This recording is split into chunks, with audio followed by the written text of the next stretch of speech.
ever walk onto a construction site and think, whoa, how much flammable stuff is actually here? Yeah. I mean, paints, thinners, all the fuels, all that stuff. That's a lot. It's a lot more than you think, right? Absolutely. Keeping all that stuff in check is a huge part of job site safety. Mm-hmm.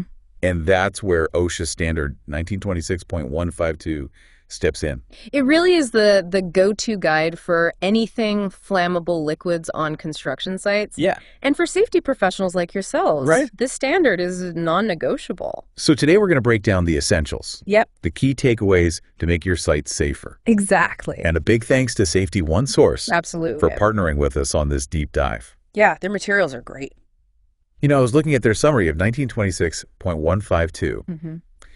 and it honestly made me realize how many little details Oh, yeah. can make a big difference. Oh, absolutely. Like, did you know that even a small amount of flammable liquid Yeah. improperly stored Uh-huh. could be a serious risk? Oh, absolutely. And that's why the standard is so specific about approved containers and tanks. Oh, yeah. We're talking safety cans, Right. DOT-approved containers. The real deal. The real deal. Yep. But the container itself is only half the story, Absolutely. because then you got to figure out, okay, Right. where do I put this stuff? Exactly. And OSHA has some pretty strict rules about that, too. They do. For example, let's say you're working on a project and you have a few gallons of paint thinner left over. Okay.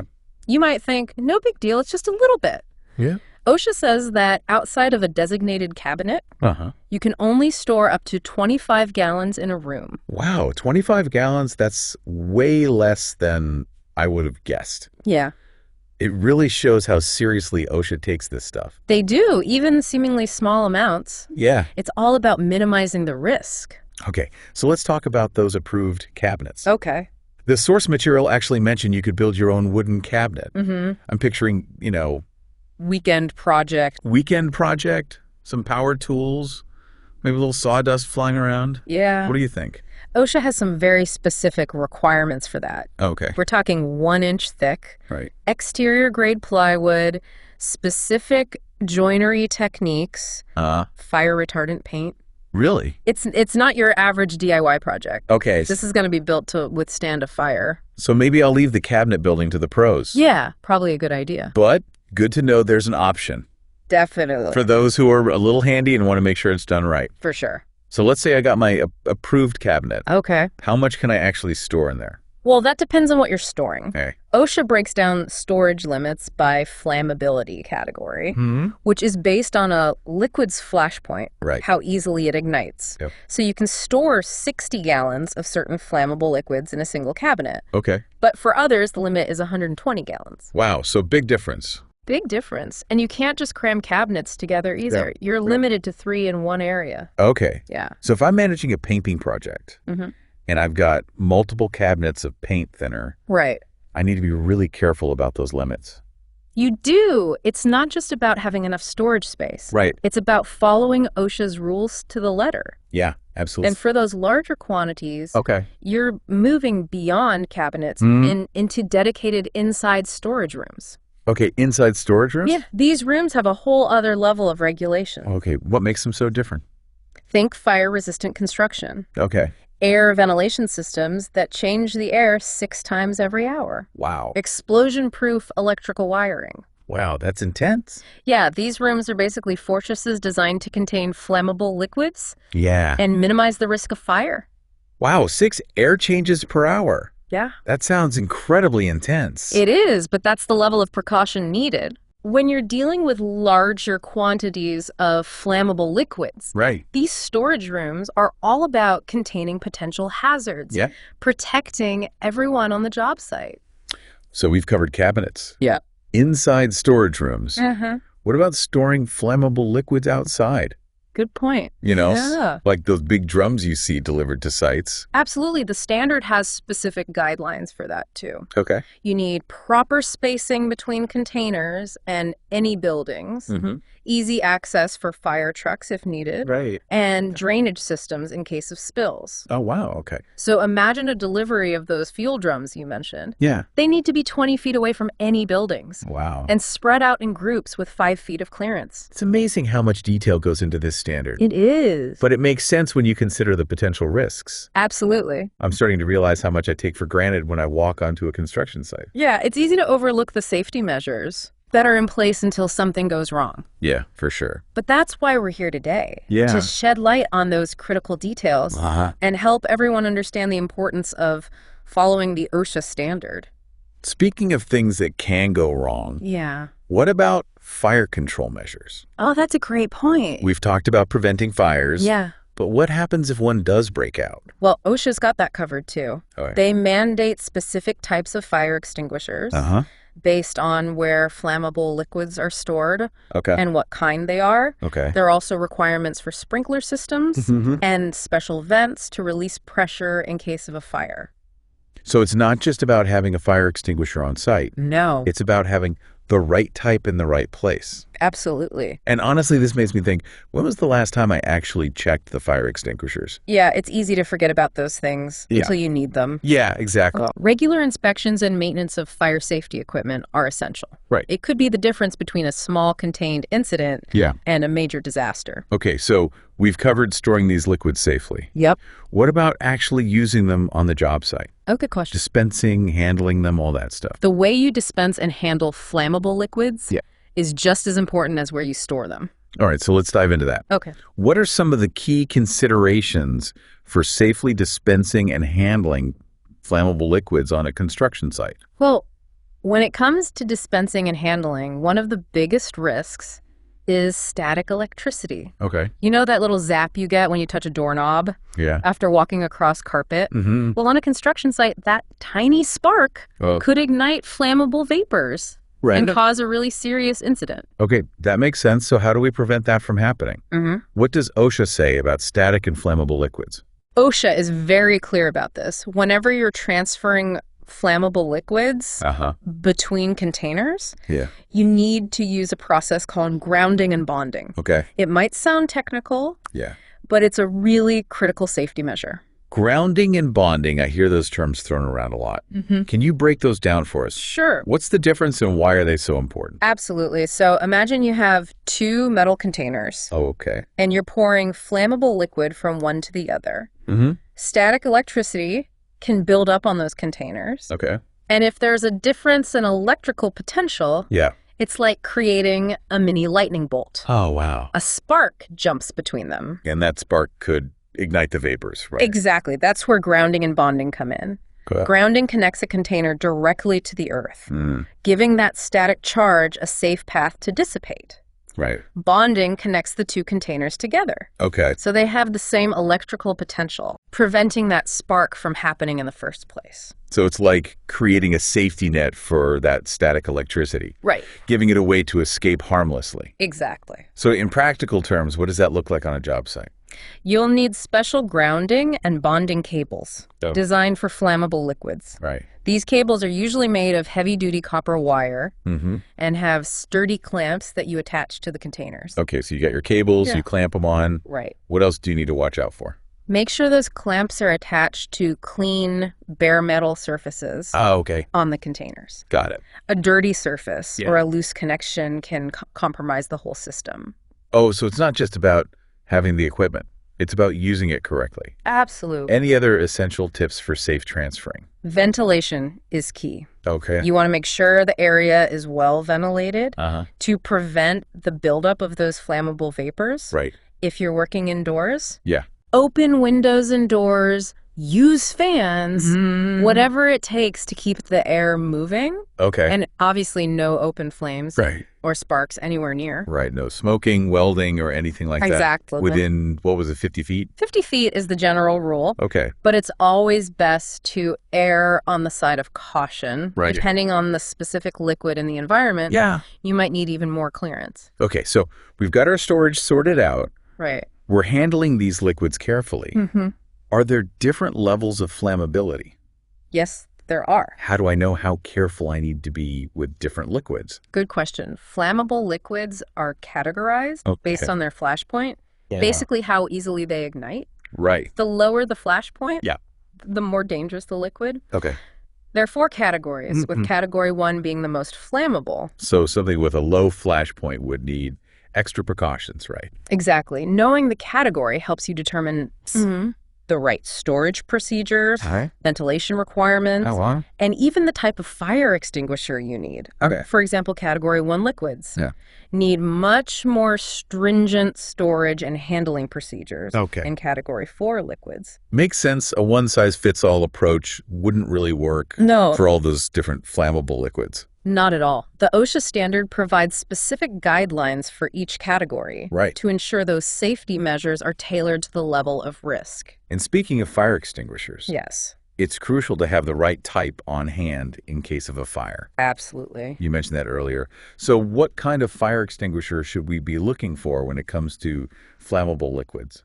OSHA requires a minimum rating of 20 BC. For areas where flammable liquids are stored. These extinguishers are designed to tackle fires involving both flammable liquids and electrical equipment.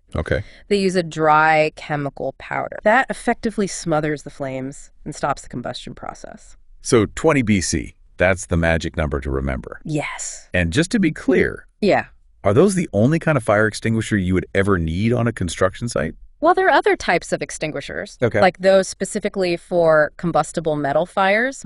But for most flammable liquid situations, on a construction site, a 20 BC extinguisher will do the job. But it's always best to consult with a fire safety professional. If you're unsure about the right type for your specific needs. Always good to have an expert on hand. For sure. Now let's go back to ventilation for a minute. You mentioned its importance for dispensing and handling. But what about ventilation in storage areas? Yeah, that's really important too. Why is that so critical? Flammable liquids constantly release vapors, even at room temperature. If those vapors build up in a confined space, it creates a potentially explosive atmosphere. Good ventilation helps dilute those vapors and keep them below the level where they can ignite. So you're basically preventing a dangerous buildup. Exactly. Of flammable vapors. Got it. Now, for indoor storage rooms, OSHA requires a mechanical ventilation system that can completely change the air in the room at least 6 times per hour. 6 times an hour. Wow. Yeah. And these systems have to be designed properly, drawing air from the floor where those vapors tend to accumulate and exhausting it safely outside the building. Wow. It's a lot of air movement. It is. It makes you realize how seriously OSHA takes this stuff.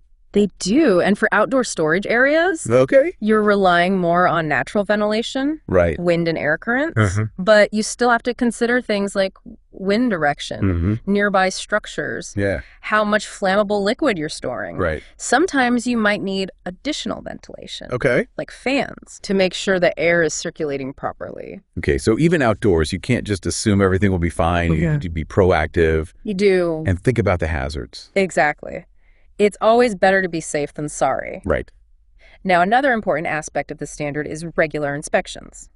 Inspections that make sense. You want to catch any potential problems before they turn into something serious. Exactly. But how often are you supposed to inspect flammable liquid storage areas?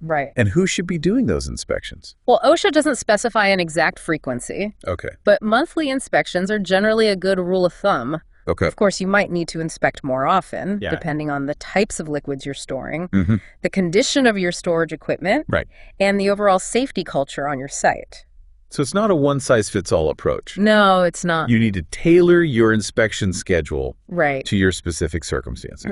And who should be responsible for conducting those inspections? Ideally, it should be someone with the knowledge and expertise to spot those potential hazards and know what to do about them.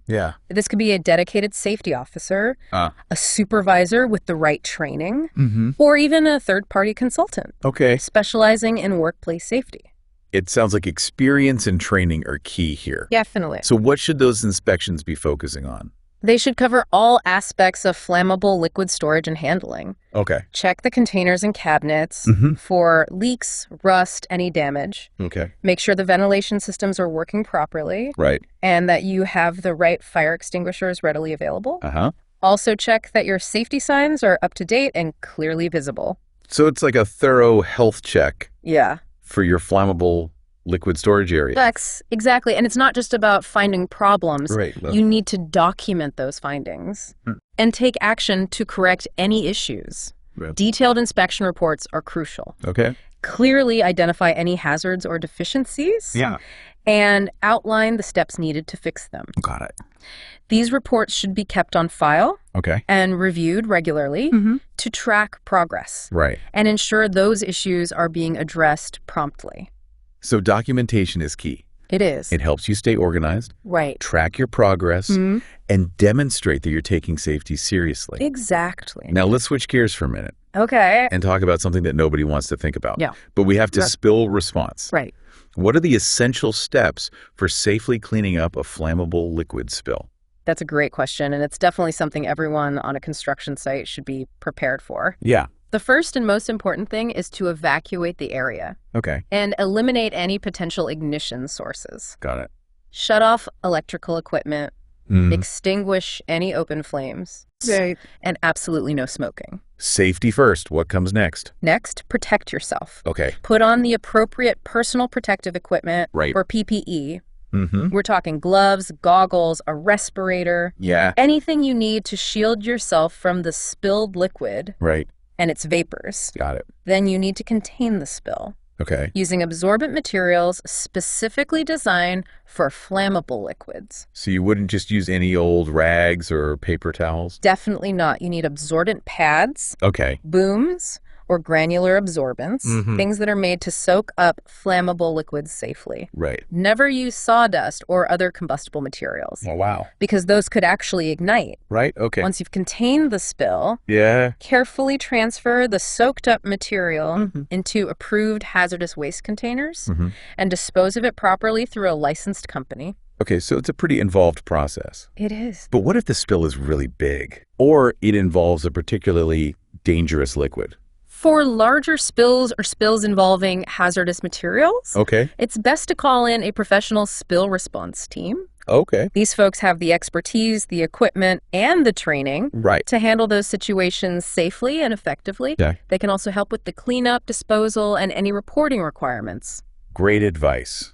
It's always better to err on the side of caution when dealing with hazardous materials. Absolutely. Now, we've covered a lot of ground today. We have. But I'm sure our listeners still have some questions. What's the best way for them to get more information about OSHA 1926.152? OSHA's website is a fantastic resource. Well, you can find the full text of the standard interpretations, frequently asked questions, all sorts of helpful information. Right. You can also contact your local OSHA office for assistance. Okay. And of course, Safety One Source has a wealth of information and resources available, including training materials, compliance tools, and expert advice. Right. They're a great resource for anyone looking to improve safety on their construction sites. That's right. Safety One Source is a fantastic partner for this deep dive. And we really appreciate their support. Me do too. Now, before we move on to our final segment, I want to emphasize something really important. Yeah. Safety is everyone's responsibility. It is. It's not just up to the safety professionals. Absolutely. Everyone on the job site needs to be aware of the hazards associated with flammable liquids and take steps to protect themselves and their coworkers. Couldn't agree more. A strong safety culture is the foundation of a safe work environment. Right. And a safe work environment is a productive work environment. Well said. Now let's take a look at a real-world case study that illustrates why following OSHA 1926.152 is so critical. Okay, let's dive into a situation where things went wrong. Okay. And see what lessons we can learn. Ready for a cautionary tale? I am. Here we go.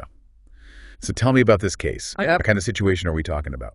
This case involved a construction company that was using flammable liquids for staining and painting. Okay. They had several 55-gallon drums of paint thinner stored outside. Okay. But they weren't following the requirements of OSHA 1926.152. Okay, so red flags already. Yeah. What were they doing wrong specifically? Well, for starters, the drums weren't in a designated flammable liquid storage area.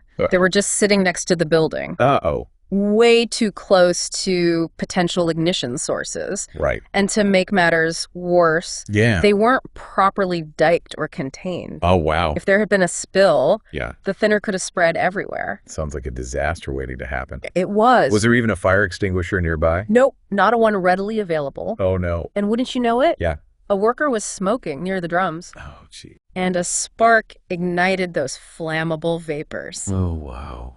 The fire flashed over to the drums. Oh, my God. Causing a huge explosion. Oh, no. I can't even imagine what happened to the workers. Several workers were injured. Oh, no. And there was a lot of property damage. That's terrible. It was a terrible situation. Yeah. And it could have been prevented if they had just followed the OSHA standard. It's a stark reminder that safety is not something to take lightly. Absolutely. Those regulations are there for a reason. They are. This case shows how a few seemingly small oversights can have devastating consequences. Right. It's a chain reaction. Yeah. One violation leads to another. Right. And before you know it, you have a major incident. Yeah. So the key takeaway here is that compliance with OSHA 1926.152 is non-negotiable. Absolutely. It's not just about checking boxes. It's not. It's about protecting lives and property. It is. And it's about creating a culture of safety where everyone understands the importance of following those rules. Well said. Now, I'm curious, what are some of the newer trends in flammable liquid safety? Oh, that's a great question. Is there anything new on the horizon that our listeners should know about? Definitely. One trend I'm seeing is the development of storage cabinets. Okay. With all sorts of high-tech safety features. Oh, wow. Like what? Self-closing doors. Okay. Built-in ventilation systems. Right. Even automatic fire suppression systems. Wow. So technology is really stepping up to make those storage areas safer. It is. It's very encouraging. That's great to hear. What else is out there? Online training programs are becoming increasingly popular. Yeah. It's a convenient and cost-effective way to educate workers about flammable liquids, OSHA regulations, and safe handling practices. Right. And it's accessible. Yeah. Which is important in the construction industry, where time is always tight. Makes sense. It's got to be easy. It does. For workers to access that training. For sure. Any other trends that stand out to you?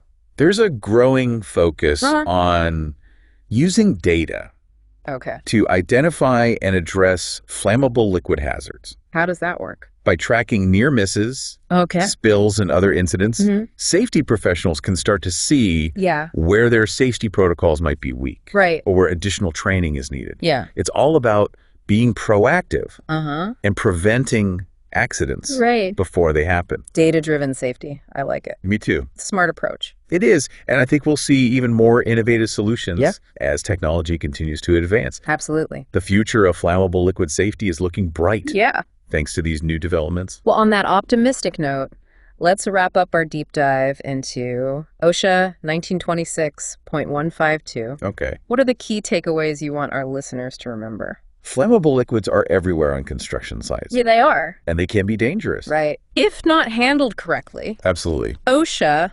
1926.152 lays out a clear roadmap for managing those risks, covering everything from containers and storage to fire control and emergency response. Yeah. This standard is not optional. Right. It's the law. Yeah. And it's essential for protecting workers and preventing accidents. Great summary. Yeah. And I want to add that safety is not a burden. It's an investment. It is. In your workforce. Absolutely. And the success of your projects. Couldn't agree more. By prioritizing flammable liquid safety, you're creating a workplace where everyone can thrive. Well said. Well said. A big thank you to Safety One Source. Yes, thank you. For partnering with us on this deep dive. Of course. And providing their expertise. It was our pleasure. We encourage our listeners to check out Safety One Source's website. Yeah, great resources. For more information and resources on flammable liquid safety. For sure. And to our listeners. Yes. Stay safe out there.